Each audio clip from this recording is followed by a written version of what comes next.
నమస్తే, welcome to Y news. నేను కళ్యాణి. The news sponsored by Vyra family restaurant, national highway, Tetagunta. నోరూరించే వంటకాలు, అసలైన మసాలా దమ్ముతో అదిరిపోయే నాన్ వెజ్ రుచులు మీకోసం. విచ్చేయండి Vyra family restaurant, national highway, Tetagunta, Tuni మండలం, కాకినాడ జిల్లా. కాకినాడ జిల్లా అన్నవరంలో పంప ఆక్విడక్ట్ దగ్గర పోలవరం ఎడమ ప్రధాన కాలువ పనులను జలవనరుల శాఖ మంత్రి నిమ్మల రామానాయుడు పరిశీలించారు. ఆరెంపూడి, గవరయ్య, కోనేరు గ్రామాల దగ్గర హైవే క్రాసింగ్ వంతెనల నిర్మాణ పనులను పర్యవేక్షించిన మంత్రి తుని ఆర్ఎన్బి గెస్ట్ హౌస్ లో పోలవరం ఎల్ఎంసీ పనుల పురోగతిపై అధికారులు, ఏజెన్సీలతో సమీక్షించారు. జూన్ నాటికి మొదటి దశ పనులు పూర్తి చేసి అనకాపల్లి వరకు గోదావరి జలాలు తరలించాలని చంద్రబాబు ఆదేశించారని చెప్పిన మంత్రి నేషనల్ హైవేల క్రాసింగ్ దగ్గర వంతెనల నిర్మాణ పనులు వేగవంతం చేయాలి, పనులు ఆలస్యం చేస్తే ఉపేక్షించేది లేదని అధికారులు, ఏజెన్సీలను హెచ్చరించారు. అందరికీ కూడా ముందుగా నమస్కారాలు తెలియజేసుకుంటూ, చెప్పిందే చేసేటువంటిది, చేసేదే చెప్పేది మన తెలుగుదేశం, జనసేన కూటమి ప్రభుత్వం. అదే వైసీపీ ప్రభుత్వాన్ని మనం చూసాం.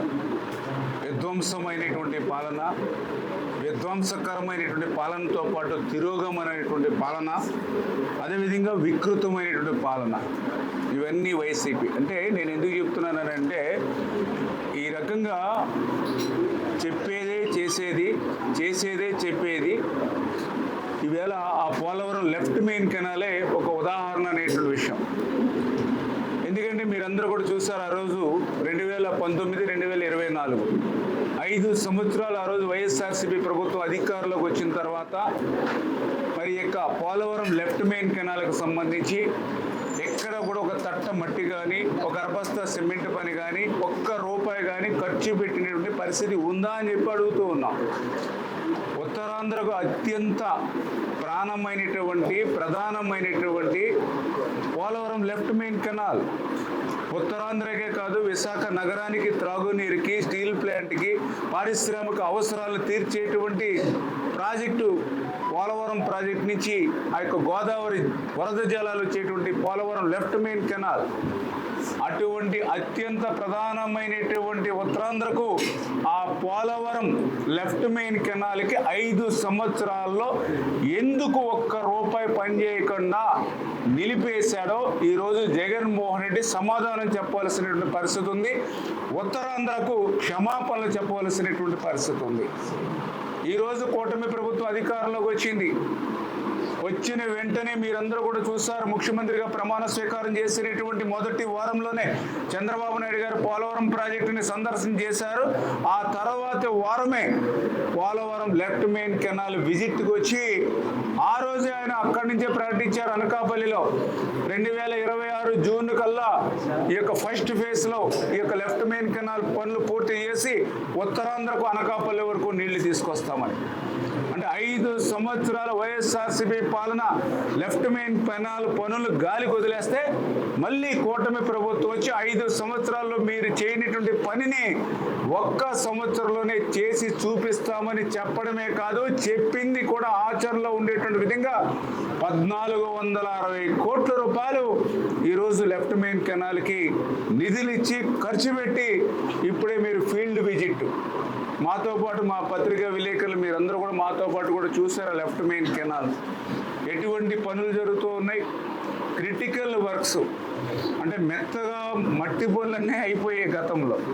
ఇప్పుడు మిగిలిపోయినటువంటి బ్యాలెన్స్ పనులు ఏంటి అంటే క్రిటికల్ వర్క్స్. ఇప్పుడే మీరు చూశారు, ఏదైతే మనము ఆ యొక్క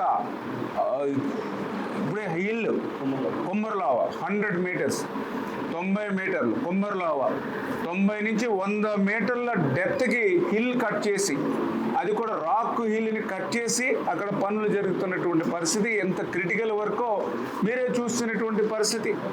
అదేవిధంగా ఇప్పుడే మనం పంప ఆక్విడేట్ చూసాం, అది కూడా ఎక్కడో 50, 60, 100 మీటర్ల పునాదులు ఎక్కడో ఉండిపోతే అక్కడి నుంచి మళ్ళీ ఆ పంప ఆక్విడేట్ అత్యంత క్రిటికల్ అయినటువంటి వర్కని ఇప్పుడు మనం ముందుకు తీసుకెళ్తున్నటువంటి పరిస్థితి. అదేవిధంగా తాండా ఆక్విడేట్కి సంబంధించిన బ్యాలెన్స్ అప్రోచ్ కానీ ఇటువంటి క్రిటికల్ ఉండిపోతే దాన్ని పూర్తి చేస్తున్నటువంటి పరిస్థితి. ఇవన్నీ ఒక ఎత్తు. మళ్ళీ ఒక 6 critical works national highway crossings. అటువంటి నేషనల్ హైవే క్రాసింగ్ చేయాలని అంటే ముందు మళ్ళీ నేషనల్ హైవే క్రాసింగ్కి అటు ఇటు కూడా మరి 1-వే ట్రాఫిక్ సంబంధించి అక్కడ మళ్ళీ బ్రిడ్జెస్ నిర్మాణం చేయాలి, అప్రోచ్ రోడ్లు ఇవ్వాలి, వాళ్ళ అప్రూవల్ తీసుకోవాలి. వీటన్నిటిని అధిగమించి ఇటువంటి క్రిటికల్ వర్క్స్ ఉన్నప్పటికీ కూడా ఆర్థికంగా ఎన్నో ఇబ్బందులు ఉన్నాయి ఇవాళ ఈ రాష్ట్రానికి.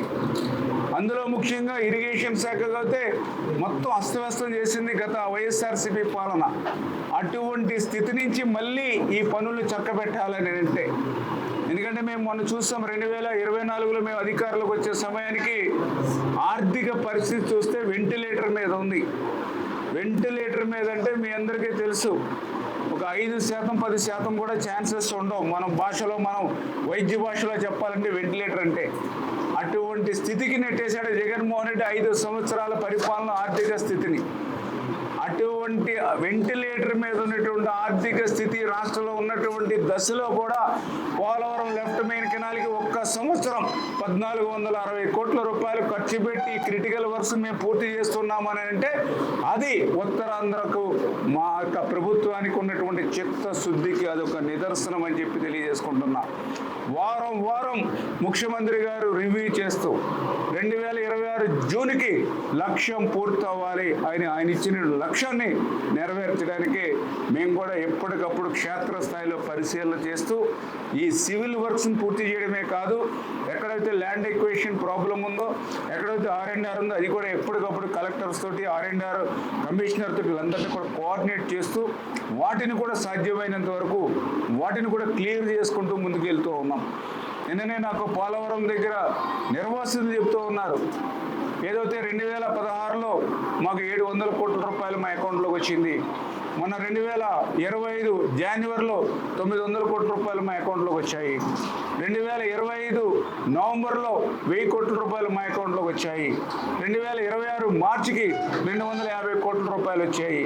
అంటే అతను చెప్పే ఉద్దేశం ఏంటంటే 2016 అయినా 2025 అయినా 2020 అయినా ఎప్పుడైనా మా నిర్వాసితులకి న్యాయం జరిగింది అని అంటే అది ముఖ్యమంత్రి చంద్రబాబు నాయుడు గారు ఉన్నప్పుడు మాత్రమే. 2019, 2024 జగన్మోహన్ రెడ్డి హయాంలో ఒక్క రూపాయి కూడా మాకు రాలేదని ఒక పోలవరం నిర్వాసితుడు చెప్పాడు అని అంటే ఈవేళ పోలవరం ప్రాజెక్ట్ అనే కాదు, ఒక రిజర్వాయర్ అనే కాదు, ఒక కాలువ అనే కాదు, ఎక్కడైనా సరే తమ భూములు ఆస్తులు త్యాగం చేసే నిర్వాసితులు ఎవరైతే ఉన్నారో వాళ్ళకు కూడా న్యాయం చేసేటువంటి బాధ్యత చంద్రబాబు నాయుడు గారు ఓటమి ప్రభుత్వం తీసుకుంటుందనే దానికి ఇదే ఒక ఉదాహరణ అనే విషయాన్ని కూడా మీ ద్వారా ఈ సందర్భంగా తెలియజేసుకుంటూ, మరి భవిష్యత్తులో కూడా ముఖ్యమంత్రి గారు కూడా స్పష్టంగా ఆదేశించారు, ఈ యొక్క పోలవరం లెఫ్ట్ మెయిన్ కెనాల్ ద్వారా రేపు జూన్లో మనం విడుదల చేసేటువంటి నీరు ఈ యొక్క లెఫ్ట్ మెయిన్ కెనాల్కి అటు ఇటు ఉన్నటువంటి మైనర్ ఇరిగేషన్ ట్యాంక్స్ ఎన్ని ఉన్నాయి చెరువులు, ఆ చెరువుల్ని ఈ యొక్క కెనాల్ నుంచి ఏ రకంగా మనం నింపగలుగుతాము, దానికి ఉన్నటువంటి ఏదైనా అక్కడ క్రిటికల్ ఏదైనా ఉంటే దాన్ని ఎట్లా మనం సాల్వ్ చేయాలి, ఇవన్నీ కూడా ఒక యాక్షన్ ప్లాన్ తీసుకోమని మనం కూడా చెప్పడం జరిగింది.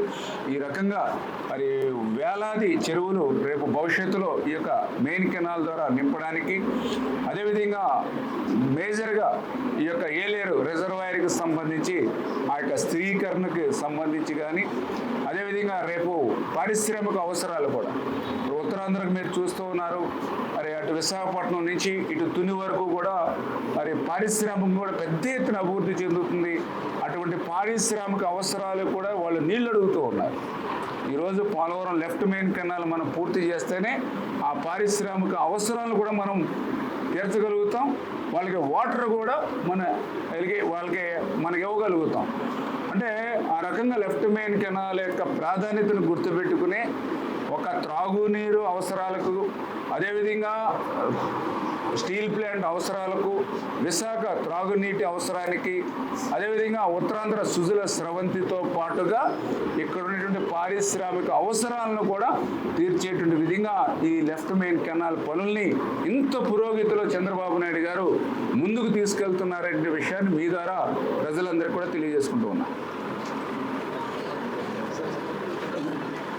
పోలవరం ప్రాజెక్టు సంబంధించి మీ అందరికీ తెలుసు, ఆ రోజు 2019 సమయానికి 72% ఆ రోజు చంద్రబాబు నాయుడు గారు పూర్తి చేశారు.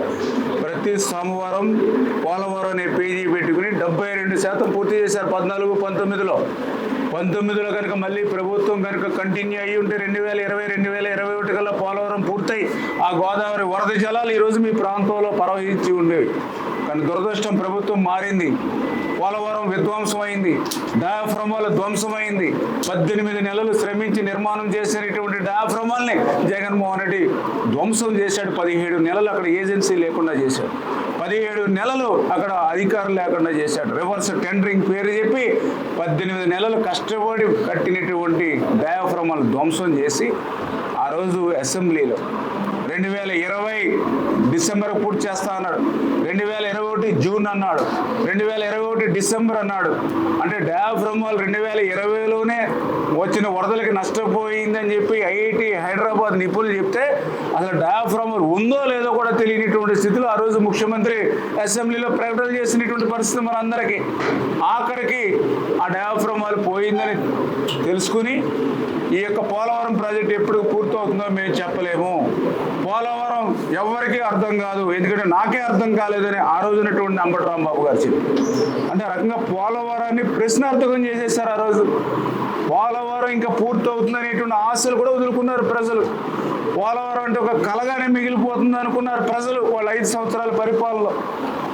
అటువంటి పోలవరాన్ని ఈరోజు రేపు 2027 కల్లా పూర్తి చేస్తామని ఈరోజు చంద్రబాబు నాయుడు గారు చెప్తూ ఉన్నారు. ఆ లక్ష్యానికి అనుగుణంగానే వీళ్ళ పనులు జరుగుతూ ఉన్నాయి. మేము వీళ్ళ ప్రెస్ ద్వారా మీకు మాటల ద్వారా చెప్పడం కాదు, చేతల ద్వారా చూపించాం. జగన్మోహన్ రెడ్డి డయాఫ్రమాల్ని ధ్వంసం చేస్తే మళ్ళీ కొత్త డయాఫ్రమాల్ని ఈ ప్రభుత్వం అధికారంలోకి వచ్చినటువంటి మొదటి 18 నెలల కాలంలోనే ఆ డయాఫ్రమాల్ పూర్తి చేసాం. మొన్ననే ఏప్రిల్ నెల 2వ తారీఖున ఆ డయాఫ్రమాల్ పూర్తి చేసాం, కొత్త డయాఫ్రమాల్. అదేవిధంగా గ్యాప్ 1, గ్యాప్ 2కు సంబంధించినటువంటి ఈసీఆర్ఎఫ్ మెయిన్ డ్యామ్ ఏదైతే ఉందో ఆ పనులు కూడా పూర్తవుతున్నాయి. ఖచ్చితంగా రేపు 2027 కల్లా పోలవరం పూర్తవుతుంది. పోలవరం వరద జలాలు ఇటు ఉత్తరాంధ్రకు అటు రాయలసీమకు తీసుకెళ్లేటువంటి బాధ్యత ఈ కూటమి ప్రభుత్వం తీసుకుంటుందనే విషయాన్ని కూడా మరి సందర్భంగా తెలియజేసుకుంటూ, అదేవిధంగా నిర్వాసితులు కూడా మోసం చేశాడు జగన్మోహన్ రెడ్డి 5 సంవత్సరాల పాలనలో. కేంద్రం ఇచ్చింది రీఎంబర్స్మెంట్, ఇప్పుడే మీరు అడిగారు కేంద్రం సాయం అని. అంటే డబుల్ ఇంజిన్ సర్కారు ఉంటే ఎటువంటి ఫలితాలు వస్తాయో ఈరోజు ఇటువంటి వెంటిలేటర్ మీద ఆర్థిక పరిస్థితి ఉన్నా కూడా ఈరోజు ఒక పరిపాలన దక్షత ఉన్న వ్యక్తి ముఖ్యమంత్రిగా ఆయనకు కొండంత అండగా పవన్ కళ్యాణ్ గారు, వీరిద్దరికీ తోడుగా నరేంద్ర మోడీ గారు ఒక డబుల్ ఇంజిన్ సర్కార్ ఉంది కాబట్టి ఈరోజు ఆర్థిక స్థితులు అధిగమించి పనులను మనం ముందుకు తీసుకెళ్తూ ఉన్నాం. గత 5 సంవత్సరాల వైసీపీ పాలనలో కేంద్రం రీఎంబర్స్మెంట్ చేసింది పోలవరం ప్రాజెక్టుకి. ఎందుకంటే 14-19లో కేంద్రం ఇచ్చేటువంటి నిధుల కోసం ఎదురు చూడకుండా ఆ రోజు రాష్ట్రమే నిధులు ఖర్చు పెడితే ఆ నిధులు 19-24లో 3,880 కోట్ల రూపాయలు రాష్ట్రానికి రీఎంబర్స్మెంట్ ఇస్తే ఆ పోలవరం నిమిత్తం కేంద్రం ఇచ్చినటువంటి రీఎంబర్స్మెంట్ నిధులు కూడా దారి మళ్లించాడు జగన్మోహన్ రెడ్డి. అవి పోలవరం ఖర్చు పెట్టడానికి చేతులు రాలా, వాటిని పోలవరం నిర్వాసితులు ఇవ్వడానికి చేతులు రాలా. అంటే పోలవరం రీఎంబర్స్మెంట్ ఇచ్చినటువంటి డబ్బులను కూడా మరి చేతులు మార్చి డైవర్ట్ చేసినటువంటి వ్యక్తికి ఈవేళ పోలవరం గురించి కానీ, పోలవరం లెఫ్ట్ మెయిన్ కెనాల్ గురించి కానీ, ఉత్తరాంధ్ర రాయలసీమ గురించి కానీ మాట్లాడే తర్వాత ఈరోజు జగన్మోహన్ రెడ్డి కోల్పోయాడనే విషయాన్ని కూడా మీ ద్వారా తెలియజేస్తాను. తప్పనిసరిగా ఇప్పుడే నేను చెప్పాము, ఏదైతే ఈ ప్రభుత్వం అధికారంలోకి వచ్చినటువంటి 20 నెలల్లో ఇటు R&R కానీ, ల్యాండ్ ఎక్విజిషన్ కానీ ఆ సమస్యలన్నింటినీ కూడా 1 by 1 ఒక్కొక్కటి క్లియర్ చేసుకుంటే వీళ్ళ కెనాల్ పనులు కూడా ముందుకు సాగుతూ ఉన్నాయి. ఇప్పుడు కూడా మేము కూడా రివ్యూ చేసినప్పుడు కొంత డిలే అవడానికి అక్కడ ల్యాండ్ ఎక్విజిషన్ R&R క్లియర్ చేయకపోవడం వల్ల కొంత ప్రాబ్లమ్స్ ఉంటే వాటిని ఎప్పటికప్పుడు మేము కలెక్టర్స్తో మాట్లాడుతూ, R&R కమిషనర్తో మాట్లాడుతూ దానికి ఒక స్పెషల్ ఆఫీసర్ అభిషేక్ గారిని కూడా పెట్టి ఇట్లా మేము క్లియర్ చేసుకుంటూ వచ్చాం. మ్యాక్సిమం నాకు తెలుసుంటే ఒక 80-90% వరకు కూడా క్లియర్ చేసుకున్నాం. ఇంకా బ్యాలెన్స్ ఏవైతే ఉన్నాయో అవి కూడా గత ప్రభుత్వం చేసినటువంటి తప్పిదాలు. ఇప్పుడే నేను కుమ్మర్లాలోకి వస్తే నాకు ఒక రిప్రజెంటేషన్ ఇచ్చారు, మొన్న కూడా నాకు 2-3 సార్లు రిప్రజెంటేషన్ ఇచ్చారు. ఆ రిప్రజెంటేషన్ కూడా మేము కూడా R&R కమిషనర్ గారికి కూడా పెట్టాము. వాటినన్నింటినీ కూడా పరిశీలించి న్యాయం చేయమని చెప్పాము. ఎందుకంటే ఏ నిర్వాసితులు కూడా నష్టపోవడానికి వీరలేదు. నిర్వాసితులు చెప్తున్నారు, కుమ్మర్లాలో మేము 22 బిల్డింగ్స్ ఉన్నాయి, గత ప్రభుత్వం ఎంత దుర్మార్గంగా వ్యవహరించింది అని అంటే మీరు కూడా తెలుసుకోవాలి. ప్రజలు కూడా చెప్పేటువంటి మాటలకి చేసేటువంటి పనులకి పొంతన ఉండదు వైఎస్ఆర్సీపీ పార్టీ. ఆ రోజు కూడా అసెంబ్లీలో మాకు పార్టీలు ఉండవు, వర్గాలు ఉండవు, రంగులు ఉండవు, జెండాలు ఉండవు, కులం లేదు, మతం లేదు అని చెప్పాడు జగన్మోహన్ రెడ్డి అసెంబ్లీలో. ఇప్పుడు కొమ్మర్లో ఎవరైతే మీరు చెప్పిన నిర్వాసితులను అడిగితే తెలుస్తుంది వైఎస్ఆర్సీపీ పార్టీ నిర్వాహకం ఏం చేసిందో.